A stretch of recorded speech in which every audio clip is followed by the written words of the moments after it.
for a minute it was one of her old boyfriends named Eric, but they knew she was dealing in messing around with an Eric, and in the same breath, they knew she was involved with me because she was pulled over in my Infinity. So to get me hit and out the way, she says that I'm Eric and gives him some breathing room. After so long, it came out what they had done. And my partners find out what had happened and what's going on. And Candy and Eric start feeling the pressure. So they concocted another lie about another one of my best friends and got him indicted and locked up on some trumped up charges for kidnapping a witness, tampering with a legal process, and some other bogus shit. Plus, he was on papers, so he's jammed up on a parole violation and facing life sentencing charges. And to top it off, I get indicted for the same. Candy was so bogus. She said she was kidnapped at gunpoint by my dude with a machine gun, and he threw her in the SUV and took her to one of my houses for a few days. And when he left, she managed to escape barefooted in the west end of Louisville. She gets on the talk and rode to Carter's Hospital, and the police went for it. It don't even sound right, because you can't ride the talk barefooted at all. You escaped from a kidnapping and then waited for a talk bus, and the talk that came just so happened to take you to Carter's. You didn't tell the bus driver you was kidnapped and needed the police, and you're going to have to take 2 buses from the West End to get to that hospital. Prime example of white privilege. When my friend got hit because of someone I brought around, that hurt me most all out of everything. And that was the reason I took my prison time instead of taking my chances fighting at trial. That was the main reason. His wife was like my family. His kids were loved like my blood. And his baby mamas were a part of us. It was my fault he was away from them. And it was my responsibility to get him back home. One of my best friends was in the penitentiary because of someone I brought around. Someone they told me wasn't any good in the first place, but they accepted her and them because of me. Even if I went to trial and won, I still would have lost in my eyes, because trials take years, especially trials of this nature. And for years he would have been in prison fighting because of me. Friendships are built off trust and bonds, love and loyalty, and I hold these honors close to best. So I took 15 years, 85% plus 3 years at 20% for manslaughter and robbery. A few minor things to free my dog. I love you, Lottie. Shout out to my peoples in the free world. I'll be home in a minute. 2 minutes, to be exact.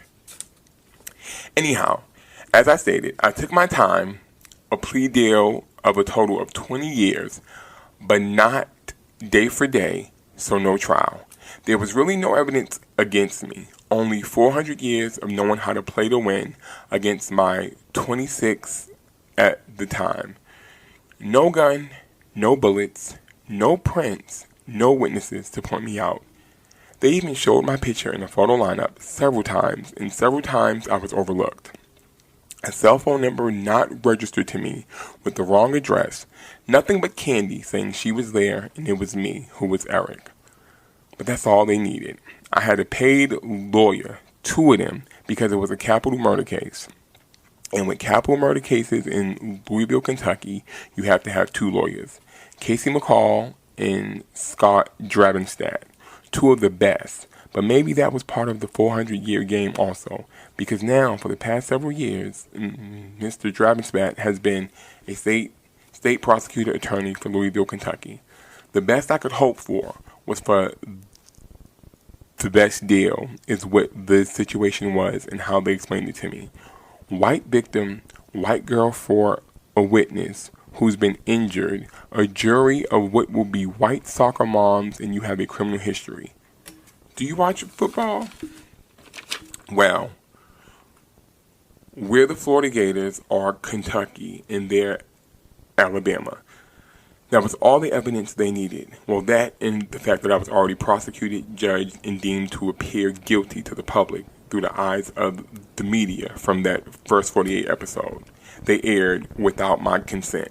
When you get arrested and are about to get booked, they ask you if you want to sign a waiver to consent to use your interview, and I denied, and they still did it. On top of that, they took what was about 2 to 3 hours of interrogation and edited for the pro section into what would be a 30-minute segment.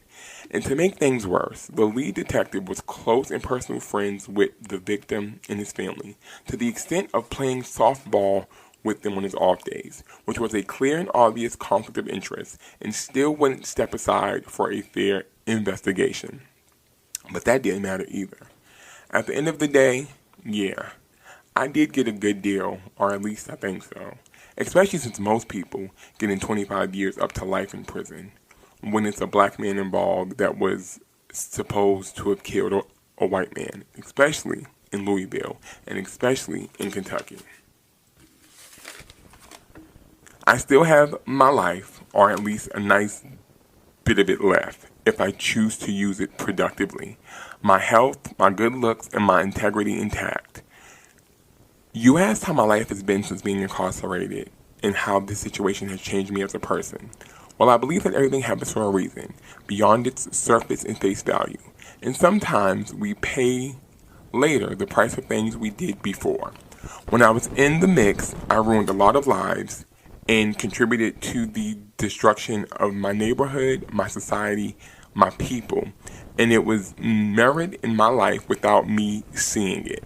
If you tell a lie long enough, you start to believe it yourself. And when you're standing in the middle of a forest, it's hard to see because of the trees.